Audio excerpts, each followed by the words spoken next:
अस्सलाम वालेकुम नाज़रीन। जुबली हिल्स बाई इलेक्शन एक मौजूद बहस बना हुआ है और ये इलेक्शन जो दो पार्टियां मरकज़ी पार्टियां हैं तेलंगाना की, इनका जो साग है वो दांव पे लगा हुआ है और एक नाक का मसला है। चूंकि कांग्रेस चाहती है कि इस सीट पर कब्जा किया जाए और बीआरएस पार्टी चाहती है कि हमारा कब्जा बरकरार रहे। इसी सिलसिले में ग्राउंड रिपोर्ट कुछ आ रही है और लोगों के दावे कुछ आ रहे हैं। दोनों पार्टियों की तरफ से ये पूरे फुल अंदाज से दावा किया जा रहा है कि इस बार जीत उन्हीं की होगी।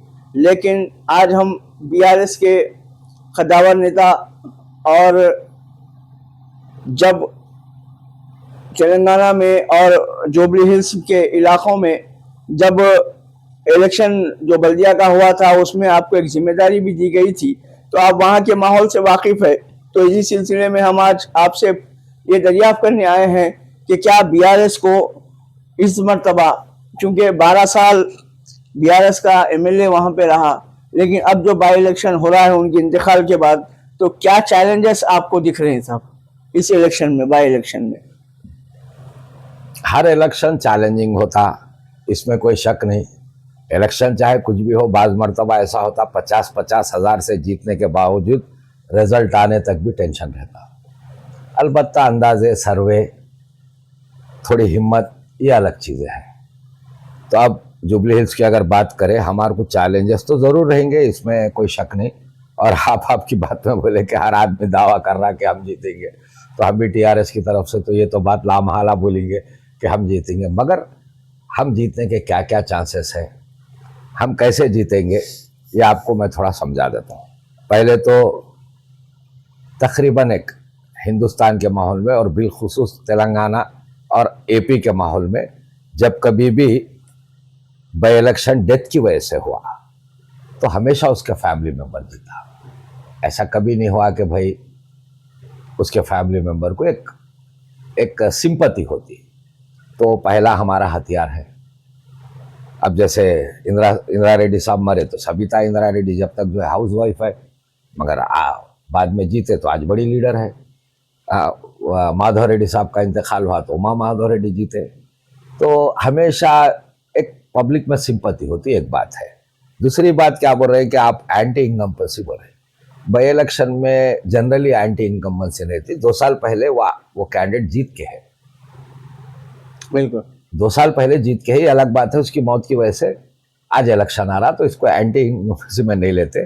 और एंटी इनकम्बेंसी जो होती है वो गवर्नमेंट के खिलाफ होती, पर्टिकुलर कैंडिडेट के खिलाफ नहीं होती। अब कांग्रेस के कुछ माइनस मेजर पॉइंट्स है। माइनस मेजर पॉइंट में आज फिलौखत करंट इशू बीसी रिजर्वेशन के नाम से धोखा दिए सारे बीसी के अंदर एक बात चल रही है। और जुबली हिल्स में 3 मेजर पॉपुलेशंस है, तकरीबन 12% एससीस है, 26% मुस्लिम्स है और 49% बीसी है। क्योंकि हम हर इलेक्शन में कैश बेस भी वर्क करना पड़ता अंदर के काम में, तो ये बहुत बड़ा मेजर जो है बीसीस में एक बेचैनी है। और जो कांग्रेस के खिलाफ जाएंगी और सेंट्रल गवर्नमेंट साथ नहीं दी तो बीजेपी के भी खिलाफ जाएंगे।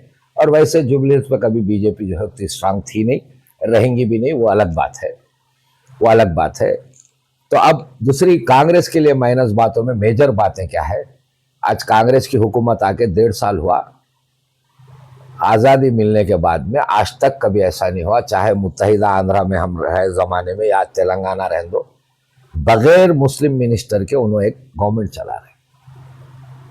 कई मुसलमानों को ये बात खा ले रही, बिल्कुल, और सोच रहे भी नहीं। और लास्ट टाइम उन्होंने जो है एक मुस्लिम कैंडिडेट को दिए। आज उनके पास कम से कम लास्ट टाइम बताने के हद तक तो भी दिए थे, आज उनके पास बताने भी कैंडिडेट नहीं।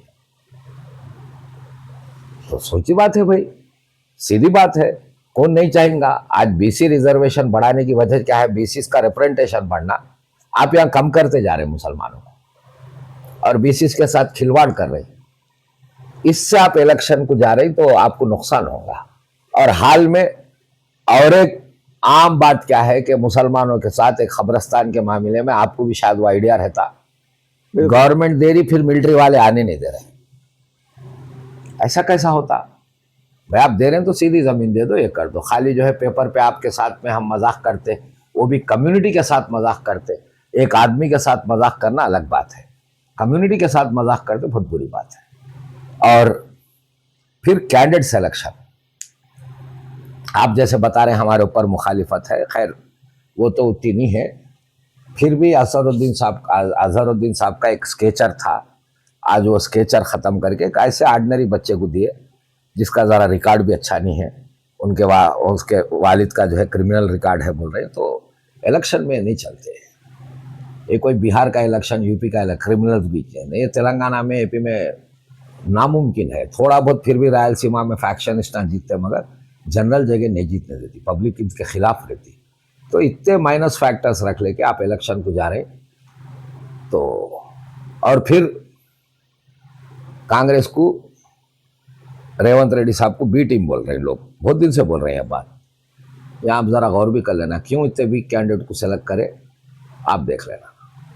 फिर आप ये देखते हुए समझना, ये रेवंत रेड्डी साहब जो है टीआरएस को जिताते, ये तो मैं नहीं बोल रहा हूँ बिल्कुल नहीं जीत, वैसा तो नहीं करेगी, मगर अपने कैंडिडेट को क्यों वीक करे, आखिर उनके अंदर की पॉलिसी क्या है, इनडायरेक्ट कहीं उन्होंने बीजेपी की हेल्प करना चाह रहे हैं, ये बात सोचने की। और फिर अजहरुद्दीन के बजाय दूसरे को सेलेक्ट करना, ये सोचने की बात है। बड़ा इल्जाम 28% मुस्लिम जहाँ पे है, वहाँ पे आप अजहरुद्दीन को हटा देना, फिर वहाँ पे खबरस्तान का एक मसला ले लेना।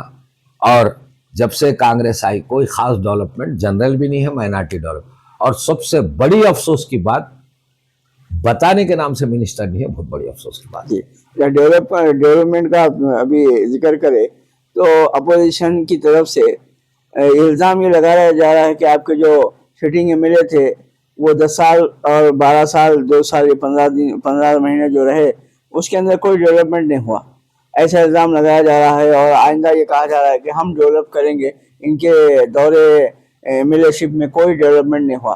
उसके बारे में आप क्या कहेंगे साहब? पहली बात, वर्ड डेवलपमेंट अलग है, फिर आप पर्टिकुलरली कुछ बोले तो उसके बारे में जवाब देने आता। डेवलपमेंट नहीं हुआ मतलब हैदराबाद एक ऐसी जगह है जैसे जो है और इलाके है भाई, मतलब कोई रूरल कॉन्स्टिट्यूंसी है, वहाँ पानी आए तो डेवलपमेंट बोलेंगे, कैनाल आए तो डेवलपमेंट बोलेंगे, हाईसो रोडों को अच्छी करे तो डेवलपमेंट बोलेंगे, स्कूल कम पढ़ रहे हैं, स्कूल बना रहे हैं तो डेवलपमेंट बोलेंगे, हॉस्टल कर रहे हैं तो डेवलपमेंट बोलेंगे, हाँ कुछ एम्प्लॉयमेंट सेक्टर के जो है कुछ तो भी नए स्कीम्स आए तो डेवलपमेंट बोलेंगे। हैदराबाद में ऐसी क्या पॉसिबिलिटी है, पहले ये बोलिए। अब रही बात यहाँ पे रोड़ा है, खैर अच्छे है रोड़ा जुबली इसके। अब रही बात यहाँ पे ऑलरेडी पूरा इंफ्रास्ट्रक्चर भर के है, यहाँ पे हॉस्टल बनाने कोई जगह नहीं है और कोई गवर्नमेंट हॉस्टल को आने वाला नहीं है। तो अगर आप बोले हॉस्टल नहीं बनाए एक भी, तो क्या जवाब देंगे? अब डेवलपमेंट से मुराद क्या है? अब हैदराबाद का मेजर एम्प्लॉयमेंट प्रोड्यूसर में गच्चीबौली एक है, मतलब शेरलिंगमपल्ली कॉन्स्टिट्यूंसी एक है, मेजर एम्प्लॉयमेंट क्रिएट करने का जो मेन गोल है वो जो है शेरलिंगमपल्ली के हाथ में एंड जुबली हिल्स के हाथ में है। कांके की लड़के आके यहाँ पे एम्प्लॉयमेंट हासिल कर रहे हैं। आप यहाँ पे डेवलपमेंट बोले तो डेवलपमेंट से मुराद बिल्कुल वहाँ पे प्ले ग्राउंड नहीं है, नहीं बनाए या बनाए तो रोके, वो आप जरूर बोल सकते हैं, मगर ऐसा कुछ भी नहीं रख के डेवलपमेंट नहीं है, डेवलपमेंट नहीं है। वो तो हैदराबाद में पहले रोडों को डेवलपमेंट मानेंगे, पानी को डेवलपमेंट मानेंगे। जो आम हैदराबाद की हालत पानी की उससे ज़रा बेहतर जुबली हिल्स की है, बिकॉज वहाँ पे एक एलाइड सोसाइटी है, इस वास्ते शुरू से जो बेहतर कंडीशन में है। अब रही बात रोड़ा बेहतर कंडीशन में है, अब साथ में जो है साथ में एक सिंपति है, बाई इलेक्शन में उनकी बीवी लड़ रही तो एक सिंपति है, और टीआरएस का एक मजबूत कैडर है, डिवोटी कैडर है। और इससे पहले वहाँ पे 28% मुसलमानों को एक आस दिए कि भाई पहली मर्तबा 70 साल के अंदर आपका भी एक रिप्रेजेंटेटिव मुसलमान बनेगा, फिर उसको छीन ले रहे, जो अच्छी बात नहीं होती। फिर और एक वो खबरस्तान की ज़मीन नहीं दिए तो आपको शायद कोई ज़्यादा पूछते नहीं, मगर आप देख के मजाक करे ऐसा हो रहा तो लोग पूछेंगे। अब रही बात इलेक्शन के डिवोशन के एतबार से टीआरएस का जो डिवोशन है वो नेटवर्क दूसरों को नहीं रहता। हम 2023 का इलेक्शन बिल्कुल हारे, उसकी कुछ गलतियां हमारे हैं, उसके हमारे कुछ खामियां हैं, हमारे अंदर के कुछ जो है इंटरनल प्रॉब्लम्स है, मगर कांग्रेस की कोई तगड़ी मेहनत तगड़े वो काम नहीं करे। और आज भी ऐसी मेहनती लोग, ऐसा प्लान कर सकने वाले लोग, इलेक्शनरिंग कर सकने वाले लोग कांग्रेस में आज भी टीआरएस को कंपेयर करें तो अवेलेबल नहीं है। तो इस ये सारे चीज़ों को आप नज़र में रख सकते, नज़र में रख के बोल सकते कि हम गन शॉट से कम 25-30 हज़ार की मेजॉरिटी से आराम से जीत रहे हैं। क्योंकि जनरली मैं पार्टी से हूँ, मगर इतनी बेधड़क बात भी नहीं करता मैं, मेरी एक आदत है, ऐसी बेधड़क भी बातें नहीं करता मैं। तो 30 हज़ार की मेजॉरिटी ज़रूर हम लेंगे। और इसमें 2-4 फ़ायदे बग़ैर मेहनत के हो रहे, जिसमें माइनॉरिटी वोट का मेजर तबका हमारे को आ जा रहा, जो लास्ट टाइम जो है बहुत मेजर तबका चले गया था। और बीसी में जो गड़बड़ हो रही, इससे पहले हम भी लिए वोट, उन्होंने भी लिए, जीते तो हम ही थे, मगर उनको जो और जा रहा उसमें कम पड़ रही। और बीजेपी जो है नेशनल लेवल पे बीसी रिजर्वेशन को साथ नहीं दी, बदनाम है, तो उसमें उनका भी वोट हमारे को चाहेगा। तो ये सारे अंदाज, साथ में सिंपति है हमारे को, और एक मजबूत कैडर है काम करने का, अच्छी प्लानिंग मानने वाले, बारीक, मतलब हर पहलू पे काम करने का कैडर टीआरएस के पास रहता। कहीं ना कहीं कोई एक ऐसा झोल आपको नजर आ रहा है जहां पे आपको खौफ पैदा होता है कि कहीं हम ये सीट हार सकते? देखिए, एक बात तो है, इलेक्शन चैलेंजिंग होता और रात रिजल्ट आए तक नींद नहीं लगती, ये बात पक्की है, ये बात पक्की है, मगर बावजूद उसके कुछ अंदाजे होते हैं। चलिए, आपको ऐसा, आप मेरे को पहले ये जवाब दीजिए कि क्या मैं बोला लास्ट टाइम, समझिए 50% वोट अजहरुद्दीन साहब लेंगे, आपको लगा कि अब 50% कांग्रेस लेती? आप बोलिए इस बात का। भाई पब्लिक टॉक से मैं तो पार्टी वाला, मैं तो मेरी पार्टी की तारीफ करूंगा, आपको लगा? और एक मिनिस्टर नहीं है तो क्या मुसलमान कांग्रेस को डालना समझेंगे? वो एक फैक्टर, तो वे फैक्टर्स है, और ये फैक्टर्स 28% वोट को अगर डिस्टर्ब करेंगे तो कितना बड़ा लॉस होगा। और फिर दूसरी बात, बीसी रिजर्वेशन मजाक नहीं है भाई, 41% बोल के दे के दूसरे दिन इलेक्शन नोटिफिकेशन इशू कर दे के, उनको कोर्टों के हवाले कर दे के, कम से कम एक स्टेटमेंट आया, चलिए हम तो इलेक्शन टाइम पे करेंगे और 41% सीट्स हम बिल्कुल देंगे out of the reservation, Congress party करो ना अनाउंसमेंट। ऐसा नहीं करेंगे, खाली बस आपको फ्री का फेवरिज्म लेंगे। फिर उधर जाएंगे शेखपेट में हमें खबरस्तान दे रहे हैं, दूसरे दिन अरे गवर्नमेंट खबरस्तान की जमीन दे रही, दूसरे दिन बोली मिलिट्री हमारी जमीन बोली। ये क्या बात हो गई भाई? मिलिट्री हमारी बोली, कैसा बोलता बोलो, अगर वाकई मिलिट्री की तो आप मत दो, दूसरी दो। मजाक करना है ये, वोटर के साथ मजाक करना है, अच्छी बात नहीं। आपको क्या लग रहा है, आप बताइए। आप अब मैं तो जो है, मैं तो कैसे, आप कांग्रेस वाले से इंटरव्यू लेंगे तो उन बोलेंगे हम जीतेंगे, मैं बोलूंगा हम जीतेंगे, ये तो कैसे बोलेंगे? इवन बीजेपी वाले का वाकई भी कोई जान नहीं है वहां पे, उन भी गए तो हम जीतेंगे बोलता हो, तो छोड़ दीजिए। मगर आपको जनरल विवेक समझ में आता, भाई मुस्लिम मिनिस्टर नहीं रख के इलेक्शन को जा रहे हैं, इसका मार पड़ता नहीं पड़ता आपको समझ में आता। अजहरुद्दीन के टिकट को हटा के दूसरे को दे रही तो माइनॉरिटीज में इसका मार पड़ता नहीं पड़ता आपको समझ में आता। बिल्कुल, एक महीना पहले बीसी रिजर्वेशन बोल के देके उनका मजाक करना आपको समझ में आता, समझ में आता। और जिस दिन से कांग्रेस गवर्नमेंट आई, जुबलीस में डेवलपमेंट नहीं है, खैर ये सवाल पर्टिकुलर कोई, चलिए ओवरऑल डेवलपमेंट जैसा आप देखें तेलंगाना में, आज वो कहाँ है? आज वो कहाँ है? खैर हैदराबाद में तो ताल्लुक नहीं है, रईतु बंधु कहाँ है आज? बच्चों के फीस रिइंबर्समेंट कहाँ है आज? ऐसा कौन से माइनॉरिटीज को लोन्स मिल रहे हैं, ऐसा कौन से बीसी कारपोरेशन लोन्स दे रहा? कोई सी भी स्कीम, जो मेजर स्कीम्स थे, खैर हैदराबाद एक मेट्रोपॉलिटन है, यहाँ पे कई स्कीम्स काम नहीं आते, वो अलग बात, तकरीबन पब्लिक परेशान है। बिल्कुल भाई, ये जो अनाज होता ये गवर्नमेंट अपना दाम देके खरीदती थी, आज जो है आईपी के सेंटर्स कई जगह काम नहीं कर रहे। वो तो ये तो खैर जुबली हिल्स वाले को ये मालूम भी नहीं रहता, वो छोड़ दीजिए।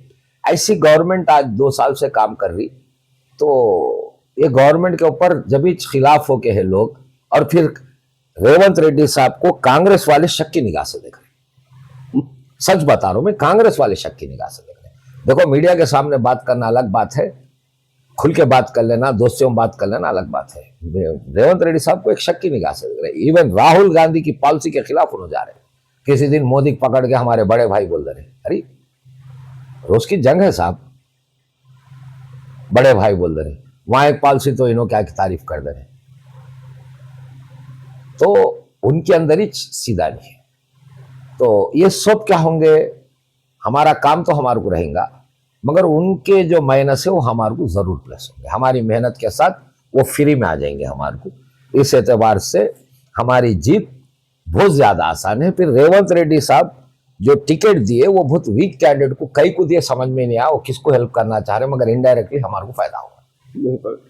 तो नाजरीन, एक जुबली हिल्स बाई इलेक्शन पर एक बेबाकाना तबसरा हम आपके सामने पेश कर रहे थे, और बीआरएस पार्टी की जानिब से अनीस मुख्तरी साहब का ये 100% दावा है कि बीआरएस पार्टी की जीत यकीनी है। इंशाल्लाह इसी मौजू पर और भी कई सियासतदानों से, मुख्तलिफ जमातों के लीडरान से बात करेंगे और उनसे भी ये सवालात दरियाफ़्त करेंगे। जब तक के लिए दीजिए इजाज़त, और इंशाल्लाह जो लोग नए हैं हमारे इस चैनल को फॉलो कर लें ताकि अहम तरीन बातचीत और अहम तरीन खबरें आप तक बर वक्त पहुँच सके। अस्सलाम वालेकुम वरहमतुल्लाहि वबरकातुहू।